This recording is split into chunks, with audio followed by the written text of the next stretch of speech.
of that being said, I think it's very important to have debates. And we've agreed with Fox on a date of September 4th. We've agreed with NBC, fairly full agreement, subject to them, on September 10th. And we've agreed with ABC on September 25th. So we have those three dates, and those networks, they're very anxiously awaiting that date and those dates. So we have September 4th, September 10th, and September 25th. We have spoken to the heads of the network, and it's all been confirmed, other than some fairly minor details. Audience, some location, which city would we put it into, but all things that will be settled very easily, I think it'll be very easy. The other side has to agree to the terms. They may or may not agree. I don't know if they're going to agree. She hasn't done an interview. She can't do an interview. She's barely competent, and she can't do an interview. But I look forward to the debates because I think we have to set the record straight. Why is it that millions of people were allowed to come into our country from prisons, from jails, from mental institutions, insane asylums, even insane asylums? That's where the presidency was taken away from Joe Biden. And I'm no Biden fan, but I'll tell you what, from a constitutional standpoint, from any standpoint you look at, they took the presidency away. And people were saying he lost after the debate. He couldn't win. Well, I don't know that that's true necessarily. But whether he could win or he couldn't win, he had the right to run. And they took it away. They said they're going to use the 25th Amendment. They're going to hit you hard. Either we can do it the nice. I know exactly because I know a lot of people on the other side, believe it or not. And they said, we'll do it the nice way or we'll do it the hard way. And he said, all right. So that, I mean, they've really taken, what they've done is pretty incredible. This seemed like it was just Donald Trump taking advantage of an opportunity to bring press here and take those questions. And I will remind you, one of the things we said coming into this press conference, he was going to say over and over again that Kamala Harris has not taken a question from the press. He did, in fact, do that when he was up at the podium today. All right, guys, so we have to talk about what a lot of people are calling a very rare event in today's politics, okay? This seems to be an anomaly because we had a presidential candidate from a major party have a press conference where they actually took questions from reporters, which again is pretty rare nowadays. Okay. Mr. President, you have not had a public campaign event for nearly a week now. Tomorrow you'll be in Montana, which is not a swing state. Some of your allies have expressed concern that you're not taking this race seriously, particularly at a time where there is enthusiasm on the other side. Why haven't you been campaigning this week? Because I'm leading by a lot and because I'm letting their convention go through. And I am campaigning a lot. I'm doing tremendous amounts of taping here. We have commercials that are at a level I don't think that anybody's ever done before. Plus, in certain cases, I see many of you in the room where I'm speaking to you on phones, I'm speaking to radio, I'm speaking to television. Television's coming over here. Excuse me, what are we doing right now? She's not doing any news conference. You know why she's not doing it? Because she can't do a news conference. She doesn't know how to do a news conference. She's not smart enough to do a news conference.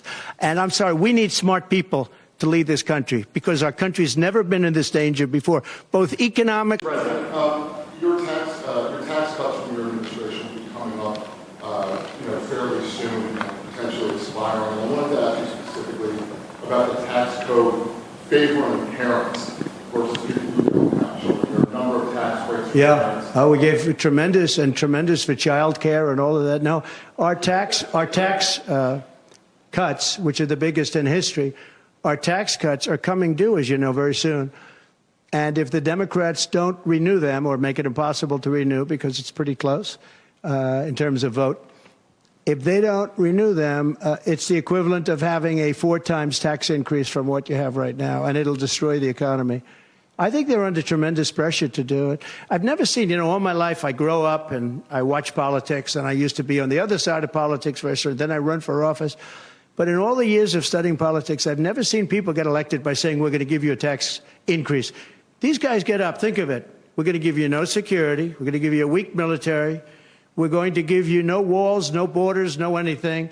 All these things they're doing. I mean, the transgender became such a big thing but they do all of these things, but they always say, we're going to give you a tax increase. I never heard anybody campaign on a tax increase. A politician has always said, I will cut taxes. I'll give you one example, Social Security. They're going to destroy Social Security. I am going to leave Social Security. I'm not raising the years. I'm not raising the age. I will be saving Social Security, and I'm going to work it out that there's no tax on Social Security for seniors. I'm also doing no tax on tips. No tax on tips. So waiters, waitresses, caddies, people that drive cars, people that get tips who have been harassed by this government, we're going to have no tax on tips. That's a big thing. Yeah, so you see that, you heard that. Again, rare moment in today's politics, okay, where you have a presidential candidate actually discussing policies and issues that the American people care about, okay? And these are winning issues for Trump. Anytime he talks about policy, it is a winning issue. This is why Kamala Harris doesn't really want to talk about policy, because all of the polls show that Trump is absolutely dominating Kamala Harris on the policy when it comes to what people actually care about the most, the economy and the border. Yeah, there really is no debate to be had. The All-America Survey, economic survey, offering data on which presidential candidate voters think will be economically better for the country. Steve Leisman at the table this morning, joining us with some very interesting findings. Here we go. The CNBC All-America Economic Survey finds former President Donald Trump holding a commanding lead among voters on key economic issues. But he's ahead of Vice President Kamala Harris by just 2 points in the head-to-head race for the White House. Trump led Biden by 45 to 43 in the July NBC News survey. The CNBC August poll finds Trump leading Harris by 48, 46, or the same 2 points, and within the poll's 3.1% margin of error. Yet, by a 2-to-1 margin, 40 to 21, voters believe they will be better off financially if Trump wins. 35% say it will make no difference to their pocketbooks. So how do we get there? The number is driven by Republicans who strongly think it matters for their finances if Trump wins. 42% of Democrats say it doesn't matter, 54% of independents, and you can see that just 17% of Republicans think it doesn't matter if Trump wins or whoever wins. Trump also has double-digit advantages on several key economic issues. Voters who say inflation and the cost of living are a top concern, they break for Trump by 12 points, 53-41. Voters who say the country's overall economy is a top issue, another 12 points, 52-41. The two are tied 47-47 on addressing the needs of the middle class. Harris has advantage among voters on health care and protecting democracy. She also leads big time by 22 points on the abortion issue. Trump gets support, and a lot of it, on crime and safety, immigration and border security, and taxes. The two are tied just about on Social Security. So if the economy is so important, which we believe it is here, how is the ballot so close? Well, that's an easy question to answer, because it seems as if there are a significant amount of voters in this country that vote irrationally, right? They are just irrational when it comes to voting, okay? They're voting based off vibes and feelings rather than actual policy, okay? Because vibes and feelings do not put food on the table. Vibes and feelings do not close the border.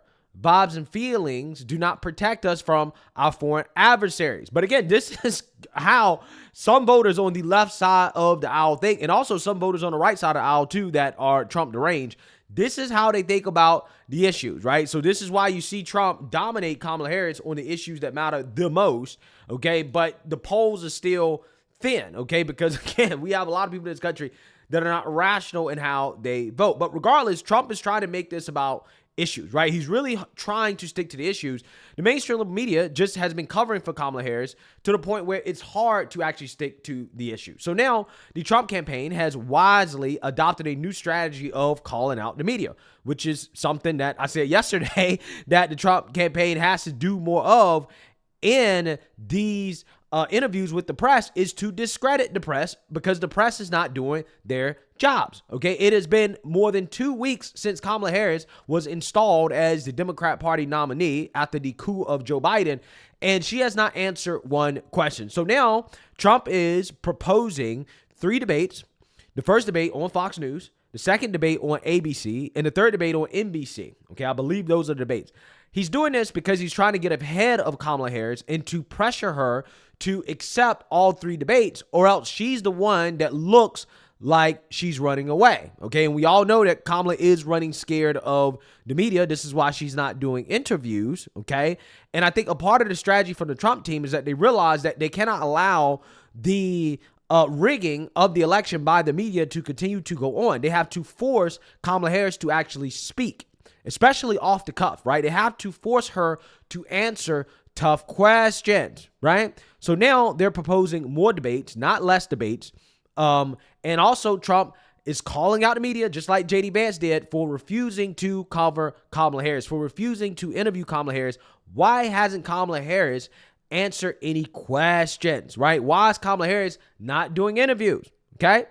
It's not just Kamala running away. It's also the media not really trying to pressure Kamala into an interview. But now the pressure's on. The media is now feeling the heat because Republicans are calling them out because they're not doing their jobs. And they're now kind of admitting that, yeah, Kamala not doing any interviews, it does kind of make her look scared. So without further ado, let's react to CNN reacting to the GOP calling them out for not doing their jobs. A drumbeat is growing, and it's a drumbeat not only from the Trump campaign, who's going to keep up this attack line, but it's also coming from reporters themselves. The veteran former White House correspondent Ron Fournier, he said that every day that she doesn't talk to the media is what he called political malpractice, and we're going to hear this drumbeat growing more and more until she does finally sit down for an interview. And for right now, also, it's an easy attack line for the Trump campaign to use.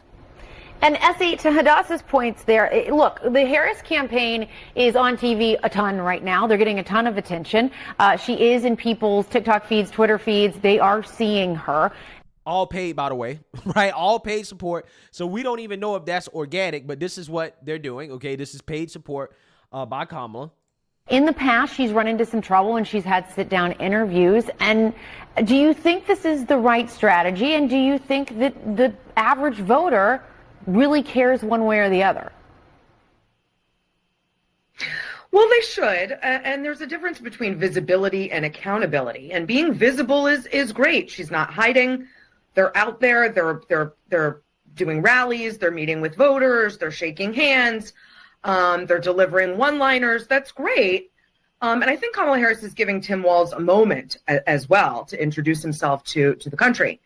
But they also need to be held accountable for their records, hers as vice president and senator, his as a governor and a representative in the House. And they need to be accountable for an agenda that they have yet to present. Voters do want to know, and especially those swing state voters, guys. Swing state voters don't want to be told by a vice presidential candidate to be afraid of childless cat ladies. They want to be told, I have a solution to a problem that's really important to you. And those swing state voters, those undecideds, are undecided for a reason, because no one's giving them those solutions yet.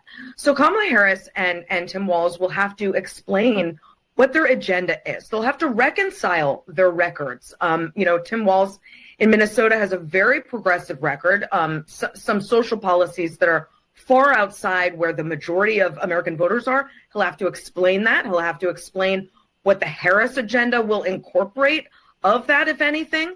Will they merge their policies?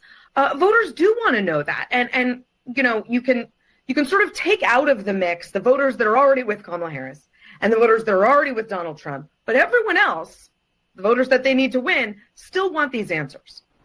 And right now also, Essie, Tim Walz needs to answer some questions, and he would if he sat for an interview, that J.D. Vance is raising about his military record, things that he has said about carrying a gun in war, about his rank, which has been misrepresented, what he retired with versus what he attained, and then this more questionable thing about whether he, pieced out on a deployment to Iraq. But I just wonder, at what point do you think it comes in a campaign where they actually say, okay, we really need to, this benefits us, we need to sit down and be seen as if we are being asked tough questions that we can answer? Well, here's the problem. that comes when the media actually starts to demand that she sits down for interviews and to answer questions. See, in a world where the media actually was doing their job, where they actually were neutral, okay, where they're not an arm of the Democrat Party, this would have already been done. Okay, on day one, they would have been demanding, no, Kamala, you need to sit down and answer some questions. The Democrat Party just overthrew their nominee via coup, and nobody voted for you. So we have to get some questions from you immediately, because we have to inform the American people about what's going on here, right? Because it's important for our democracy, right? That is what a neutral, honest, and journalistic media would have done by now, but they haven't done that, and that's why she feels like she's allowed to get away with it. Kamala would not be doing this unless she knew that the media would allow her to do it, okay? It's really that simple. Because, again, in a sane world where the media is not playing cheerleader for the Democrat Party, right, for the Democrat nominee, Kamala's poll numbers would be tanking, right? Her poll numbers would be in the basement, right? Because the media would actually be asking questions. They'd be saying, no, wait, why is Kamala not doing the interviews? Kamala was the border czar and she failed, right? She did a disastrous job with immigration. Kamala, before, when she was a progressive, she said that illegal immigration shouldn't be illegal, right? She wanted to decriminalize people coming across the border, right? Basically free for all. She also wanted free health care for illegal immigrants. She wants to abolish private insurance. She wanted to defund the police. She supported a bail fund that got criminals out of jail, and they went on to murder people. What did she accomplish as vice president that's worthy to talk about and to discuss? These are all questions and criticisms that the media should have had from day one. If they would have had those criticisms, she would have sat down and done interviews, right? Instead of talking about Kamala Harris being brat and all the vibes and the feelings, right, and the joy of Biden not being the nominee, of Democrats actually having hope, instead of talking about that nonsense, if they would have actually been doing their jobs from day one, she would have already done a ton of interviews, because she would have felt the need to actually defend herself, to defend her record. But she doesn't feel the need to defend her record because she's not being required to do so by the media, who's supposed to hold these politicians accountable. So again, you know, there's a lot of blame to go around here. It's not just Kamala Harris running. It's also the media, because they are colluding with her in order to allow her to do this. So I find it to be hilarious how the media is asking questions about, well, why won't Kamala do interviews? Is it time for her to start actually doing interviews, right? And it's like, well, you guys are the ones that are determinants of that, right? You can pressure her into doing an interview by covering her in a way that's actually journalistic. As long as the media cheerleads for Kamala, why should she do an interview? Her poll numbers are going up, right? She already has the media doing her job.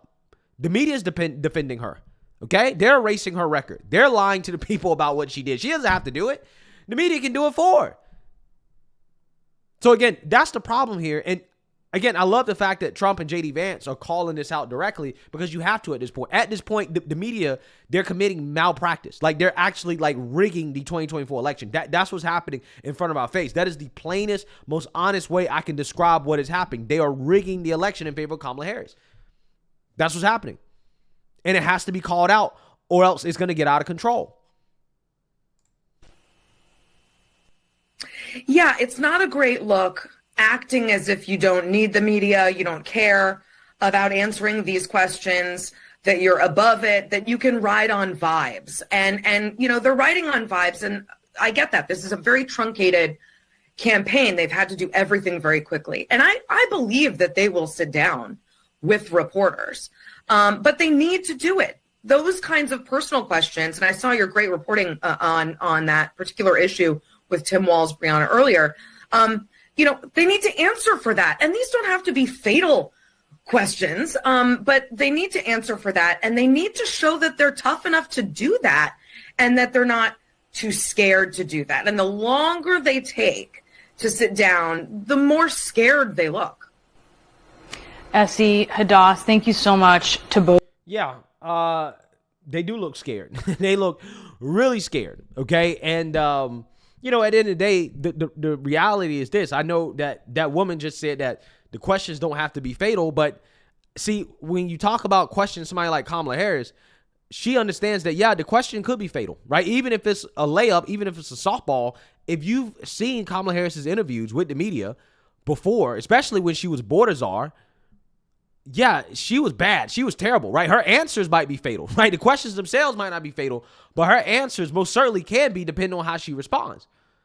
Because when she's off the cuff, she's not that great. She's not, right? She got asked why she hasn't visited the border, and she's like, well, I haven't been to Europe either, right? Haven't been to Europe. What are you talking about? Again, it's moments like that will happen during these interviews, because apparently she's been getting some media training as well, too. She knows it's a weakness. It's moments like that will happen, and that will tank her campaign. And she knows it. She knows it. So, again, I would be very, very, very interested to know if Kamala Harris is going to accept these other debates from Trump. Okay, Trump seems like he's going to do the ABC debate no matter what. But he also put up 3 debates, okay? And if Kamala Harris only does 1 debate, that tells you everything you need to know, right? If she only agrees to do 1 debate, if she does not agree to do the other debates, including Fox News, then we know for a fact she's running scared, right? I mean, we already know she's running scared, but she's essentially going to open herself up to more criticisms of her running scared, because we need more debates, not less. So let me know what you guys think. Make sure you like, comment, and subscribe. Most importantly, share a Black conservative perspective. Peace.